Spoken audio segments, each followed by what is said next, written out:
వేమన పద్యాలు సిరీస్లో 157వ పద్యం. కసువు తినును గాదె పసరంబులెప్పుడు, చెప్పినట్లు వినుచు జేయుబనులు. వాని సాటి అయిన మానవుడొప్పడా, విశ్వదాభిరామ వినురవేమ. మరొకసారి. కసువు తినును గాదె పసరంబులెప్పుడు, చెప్పినట్లు వినుచు జేయుబనులు. వాని సాటి అయిన మానవుడొప్పడా, విశ్వదాభిరామ వినురవేమ. ప్రతిపదార్థం.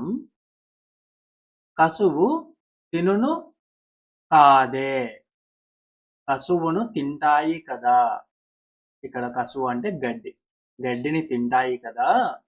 పసరంబులు ఎప్పుడు, పసరంబులు అంటే పశువులు ఎప్పుడు గడ్డిని తింటూ ఉంటాయి.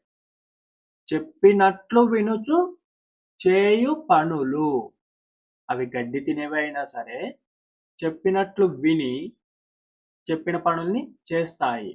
అంటే పశువులకి మనం కొద్దిగా శిక్షణ ఇస్తే అవి చెప్పిన పనుల్ని చెప్పినట్టుగా చేస్తాయి. వాని సాటి అయిన, ఆ పశువులతో సమానమైన మానవుడు, ఆ పశువులతో సమానమైన మానవుడు అంటే మూర్ఖుడు అని. పశువులు లాంటి మూర్ఖుడు ఒప్పడా అంటే మనం చెప్పిన మాటల్ని లక్ష్య పెడతాడా అని భావం.